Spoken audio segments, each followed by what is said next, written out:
When most people think of the American flag, they imagine red, white, and blue, with 13 stripes and a field of stars. It is the iconic symbol of the United States, recognized worldwide. But the truth is, the first American flag was not what we now think of as traditional. In fact, some early flags had green backgrounds, golden stars, and variations in stripes that might surprise you.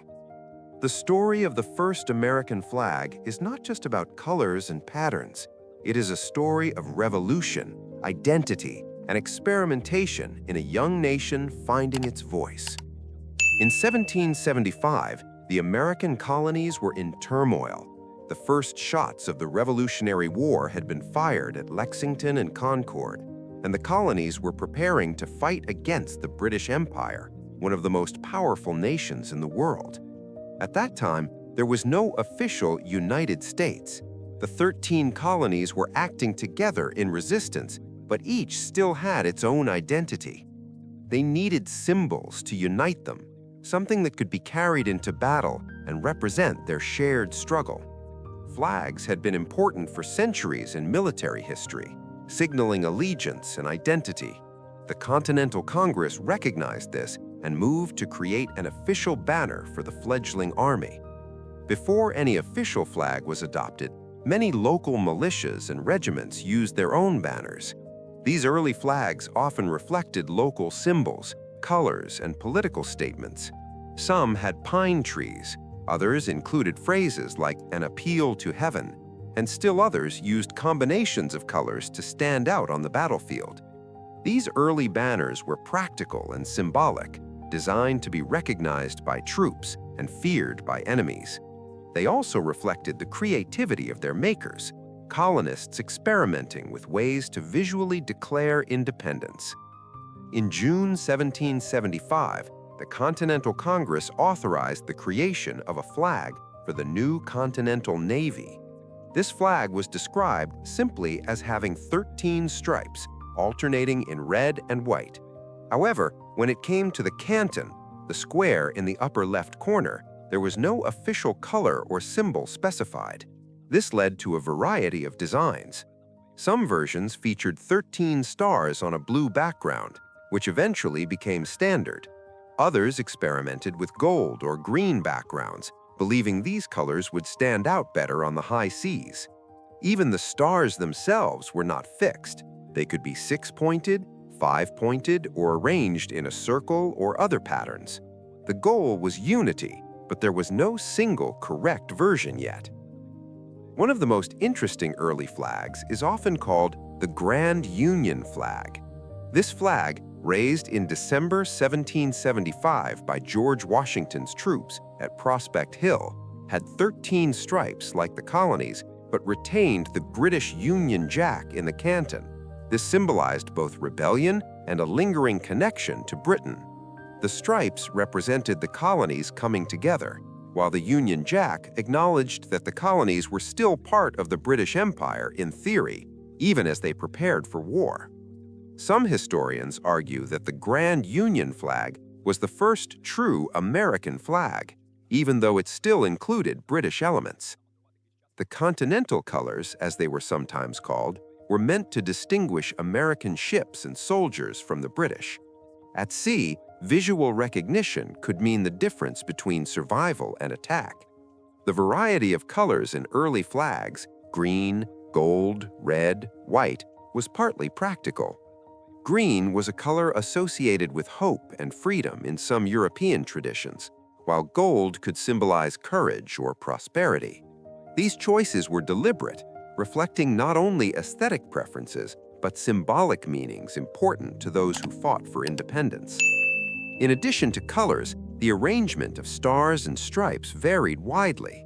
Some flags had stripes for each colony arranged vertically, others horizontally. Stars might be placed randomly or in a pattern that formed a circle or even a constellation. These variations demonstrate that the idea of a national flag was still fluid. The American colonies were experimenting, creating symbols that made sense to them in the context of war and unity. They were not yet thinking of a flag as a permanent national emblem.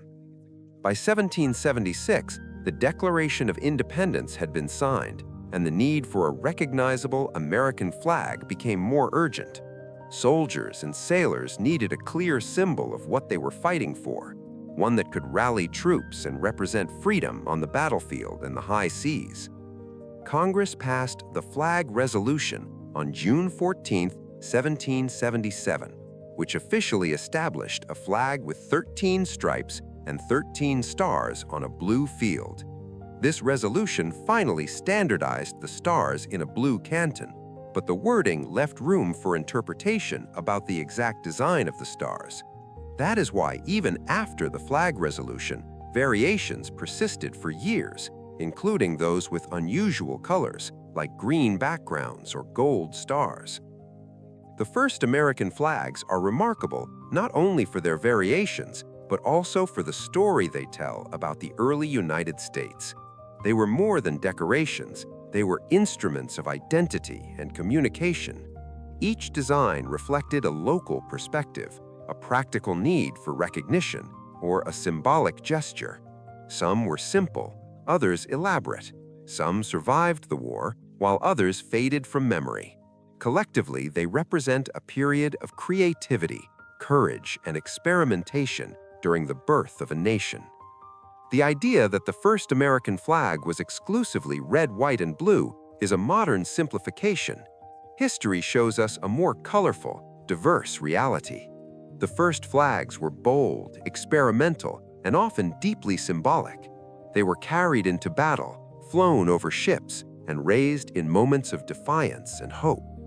Today, when we see the red, white, and blue, we are looking at the end result of decades of evolution and experimentation that began with those first 13 stripes and the first stars that did not always shine white.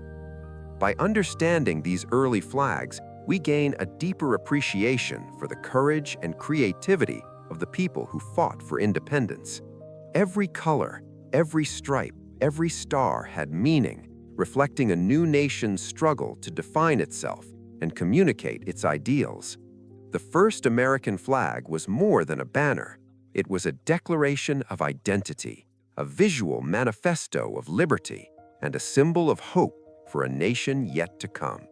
After the adoption of the 1777 Flag Resolution, the story of the American flag did not end. In fact, it entered a period of experimentation that reveals just how creative and symbolic early Americans were. Even with official specifications, the exact shade of blue, the arrangement of stars, and the materials used could vary significantly from one maker to another. Flags were often handmade, sewn with whatever materials were available, and the interpretations of the stars and stripes reflected personal or regional choices. One of the most famous variations of early American flags includes green backgrounds with gold stars. This version was sometimes used in the Navy and by privateers who valued visibility at sea. Gold stars were easier to see from a distance and carried symbolic weight, representing courage, honor, and the promise of a new nation.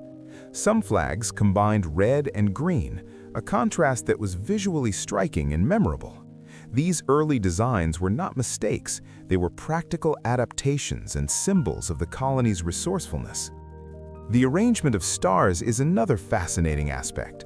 While today we think of stars neatly arranged in rows or a perfect grid, early American flags experimented widely. Stars were placed in circles, forming patterns meant to symbolize unity among the 13 colonies.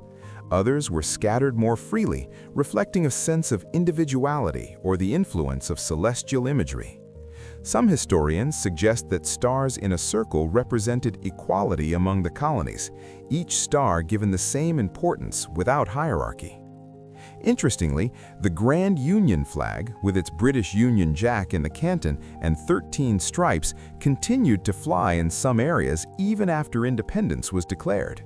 This reflects the complexity of American identity in 1775-1776. The colonies were united against Britain, but were also negotiating what independence meant politically and culturally. The Grand Union flag is a reminder that symbols evolve over time, and the meaning of a flag is shaped by context as much as design.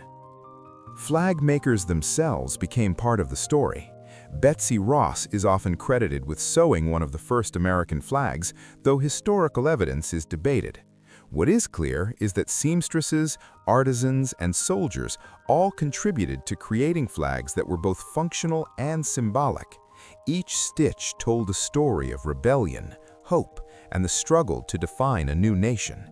These makers had to balance visibility, durability, and symbolism, which sometimes led to unusual choices in color and layout. By the late 18th century, as the Revolutionary War continued, flags became rallying points. They were carried into battles like the Siege of Yorktown and flown over forts and ships. Flags signaled troop positions, declared allegiance, and inspired soldiers. The American flag, in all its early variations, was both practical and deeply symbolic, a representation of ideals and a tool of war. Over time, the red, white, and blue design became dominant, and other variations faded from common use. Yet those early experiments left a lasting legacy. They remind us that symbols are not fixed, they evolve with the people who use them. The first American flags were bold experiments in identity, communication, and artistry. They show a young nation learning to express itself visually and politically, and they highlight the creativity and courage of the people who created them in a world of uncertainty and revolution. In conclusion, the story of the first American flag is more than a tale about colors and stars. It is the story of a nation in its infancy, testing ideas, experimenting with identity, and asserting its independence in the most visible way possible. Green, gold, red, white, and blue flags flew over battlefields and ships, each a declaration of freedom, unity, and hope. They were handmade, improvised, and deeply symbolic, representing the courage of 13 colonies standing together for a common cause. Today, when we salute the red, white, and blue, we are looking at the heir of those early experiments, a standardized symbol born from decades of creativity, struggle, and innovation. The first American flag, in all its diverse and colorful forms, reminds us that freedom and identity are works in progress, and that even symbols we take for granted have fascinating stories behind them. Understanding this history deepens our appreciation for the flag we know today and for the people whose ingenuity and courage created it in a world of uncertainty and revolution.